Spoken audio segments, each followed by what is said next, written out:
शिव महापुराण की कथा कहती है और गणेश चरित्र अपन श्रवण कर रहे हैं। और कल से चतुर्थी लग रही है। जिसके घर में संपदा की कमी पड़ती हो, बीमारियां ज्यादा फैल रही हो, बहुत कष्ट हो महाराज, बहुत ज्यादा दुखी हो महाराज, कोई काम नहीं बन रहा, बहुत तकलीफ में हो, तो शमी पत्र, शमी की पत्ती, जहां गणेश जी का स्थान है वहां पर 5 शमी पत्र 5 समर्पित करें और शंकर जी के ऊपर 3 शमी पत्र समर्पित करें।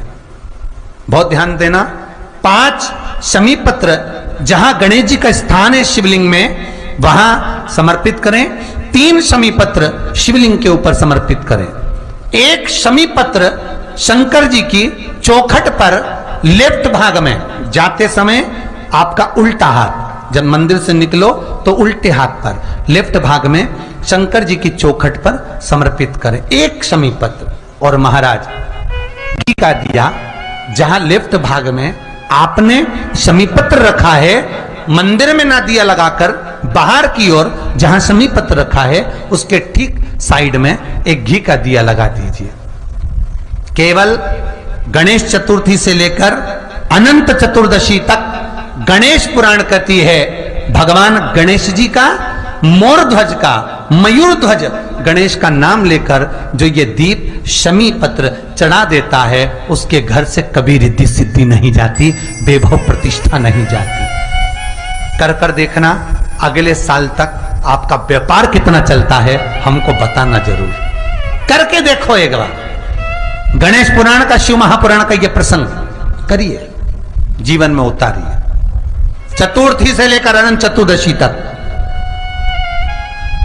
गणेश जी का मूल स्थान, आपको गणेश जी की मूर्ति पर चढ़ाने का नहीं बोल रहा है। क्यों नहीं बोल रहा है?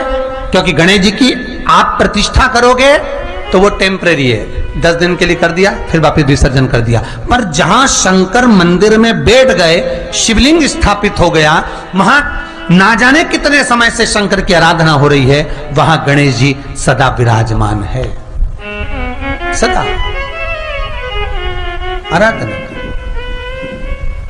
और देखो ये 10 दिन में अगर आपने शमी पत्र बिल्कुल मन से समर्पित करा है ना, तो मेरा विश्वास कहता है शिव महापुराण का, मेरे बाबा विश्वनाथ की कृपा कहती है, मेरा मन कहता है 10 दिन के अंदर आप शमी चढ़ाएंगे ना तो कुछ ना कुछ अच्छी खबर जरूर मिलेगी, ये पक्का है। पर हमें बताना जरूर, व्हाट्सएप पर हो, मैसेज जरूर करना कि क्या फायदा हुआ आपको 10 दिन के अंदर, बोलना जरूर, कर कर देखिए। शिव स्मरण, भगवान गणेश शिवराज।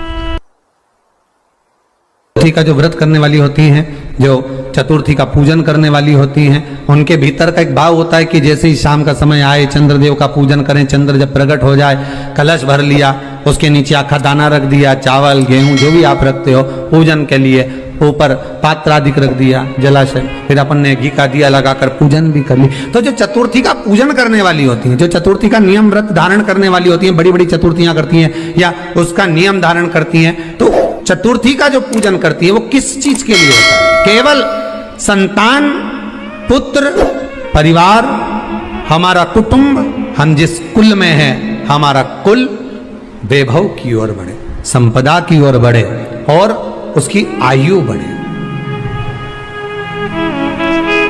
उसकी आयु बढ़े, वैभव बढ़े।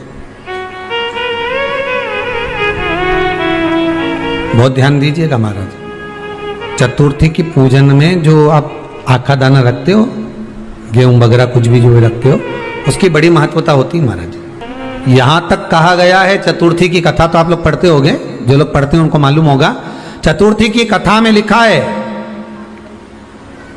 चौथ माता के व्रत में वर्णन किया गया है कि वो आखा दाना जो रखा जाता है, मान लो कोई जरूरी काम होता है तभी आखा दाना को रखा जाता है, संभाल के रखते हैं कि हम इस काम के लिए जा रहे हैं और हमारा ये कार्य सफल होना चाहिए।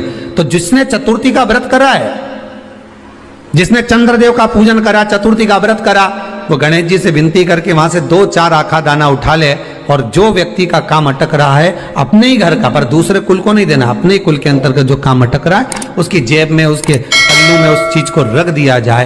तो चतुर्थी जो अगली आती है, जैसे आप महीने की करते हो तो महीने की, और आप जैसे करते हो कि 4 अलग बड़ी बड़ी चतुर्थी करते हो तो उसके अनुसार आपका कार्य सिद्ध होता ही है। उस आखे दाने का इतना महत्व होता है क्योंकि चतुर्थी का व्रत करने वाली माता जब व्रत करती है तो स्वयं चतुर्थी की कथा में लिखा हुआ है कि पार्वती जी गणेश जी से चतुर्थी की कथा बचवाती। चतुर्थी की कथा बाची किसने थी? स्वयं गणेश जी महाराज ने। और सुनी किसने थी? माता पार्वती। बाचने वाले गणेश जी थे, सुनने वाली माता पार्वती थी। तो चतुर्थी की कथा जब होती है तो उसको स्वयं गणेश जी बाच रहे हैं, तो व्रत कौन सुन रही है? माता पार्वती। और आपने जो आखा दाना लिया वो गणेश जी के भाव से लिया, गणेश जी से निवेदन करके, विनय करके, प्रार्थना कर उसको प्राप्त किया। पुराण की कथा कहती है और गणेश चरित्र अपन श्रवण कर रहे हैं, और कल से चतुर्थी लग रही है। जिसके घर में संपदा की कमी पड़ती हो, बीमारियां ज्यादा फैल रही हो, बहुत कष्ट हो महाराज, बहुत ज्यादा दुखी हो महाराज, कोई काम नहीं बन रहा, बहुत तकलीफ में हो, तो शमी पत्र, शमी की पत्ती, जहां गणेश जी का स्थान है वहां पर 5 शमी पत्र 5 समर्पित करें और शंकर जी के ऊपर 3 शमी पत्र समर्पित करें। बहुत ध्यान देना, 5 शमी पत्र जहां गणेश जी का स्थान है शिवलिंग में वहां समर्पित करें, 3 शमी पत्र शिवलिंग के ऊपर समर्पित करें। एक शमी पत्र शंकर जी की चौखट पर लेफ्ट भाग में जाते समय आपका उल्टा हाथ, जब मंदिर से निकलो तो उल्टे हाथ पर लेफ्ट भाग में शंकर जी की चौखट पर समर्पित करें। टीका दिया, जहां लेफ्ट भाग में आपने शमी पत्र रखा है, मंदिर में ना दिया लगाकर बाहर की ओर जहां शमी पत्र रखा है उसके ठीक साइड में एक घी का दिया लगा दीजिए। केवल गणेश चतुर्थी, गणेश पुराण कहती है भगवान गणेश जी का मोर ध्वज का, मयूर ध्वज गणेश का नाम लेकर जो ये दीप शमी पत्र चढ़ा देता है उसके घर से कभी रिद्धि सिद्धि नहीं जाती, वैभव प्रतिष्ठा नहीं। कर कर देखना अगले साल तक आपका व्यापार कितना चलता है हमको बताना जरूर, करके देखो एक बार।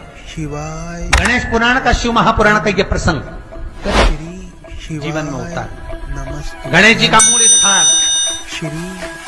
आपको गणेश जी की मूर्ति पे चढ़ाने का नहीं बोल रहा। क्यों नहीं बोल रहा है? क्योंकि गणेश जी की आप प्रतिष्ठा करोगे तो वो टेम्परेरी है, 10 दिन के लिए कर दिया फिर वापस विसर्जन कर दिया। पर जहां शंकर मंदिर में बैठ गए, शिवलिंग स्थापित हो गया, वहां ना जाने कितने समय से शंकर की आराधना हो रही है, वहां गणेश जी सदा विराजमान। अगर आपने शमी पत्र बिल्कुल मन से समर्पित करा है ना, तो मेरा विश्वास कहता है शिव महापुराण का, मेरे बाबा विश्वनाथ की कृपा कहती है, मेरा मन कहता है 10 दिन के अंदर आप शमी चढ़ाएंगे ना तो कुछ ना कुछ अच्छी खबर जरूर मिलेगी, ये पक्का। जितने आस्था चैनल पर कथा सुन रहे हो, जितने फेसबुक और यूट्यूब पर सुन रहे हो, और जितने इस छत्तीसगढ़ की पावन धरा पर बैठकर सुन रहे हो, बहुत सावधानी से सुनना। एक छोटा सा कपूर का टुकड़ा जब आरती में जलाया जाता है तो ये कपूर क्यों जलाते हैं? इस कपूर का महत्व क्या है? इस कपूर का कारण क्या है? ये कपूर है कौन जिसको हम आरती में जलाएं? क्या जरूरत इस कपूर को आरती में जलाने की? क्या जरूरत इसको यज्ञशाला में जलाने की? क्या जरूरत है इस कपूर को पूजन में जलाने की? स्वयं गुरु बाबा कहते हैं यदि कोई आरती में, पूजन में, घर में एक कपूर का टुकड़ा आरती के बाद में जब समर्पित करेगा तो उसको अश्वमेध यज्ञ का पुण्य प्राप्त हो जाएगा। अश्वमेध यज्ञ के पुण्य को पाने के लिए कपूर का टुकड़ा आज भी आरती में जलाया जाएगा। एक कपूर का टुकड़ा सुख का, इसीलिए हमारे यहाँ शास्त्र कहता है महाराज, जब आपको घर में अगर ऐसा लगने लगे कि 15 दिन से बहुत बेचैनी है, बहुत दुख तकलीफ लग रही है, कोई ना कोई बीमार पड़ रहा है, कुछ ना कुछ तकलीफें लग रही है, तो एक पीपल का पत्ता ले लो, उसके ऊपर एक कपूर का टुकड़ा ले लो, सारे घर में घुमाकर उसको दरवाजे के बीच मध्य में जलाकर रख दीजिए। थोड़ी सी देर 20 से 25 मिनट के अंदर मकान में एनर्जी वापिस आ जाएगी, उस भवन में एनर्जी वापिस प्राप्त हो जाएगी।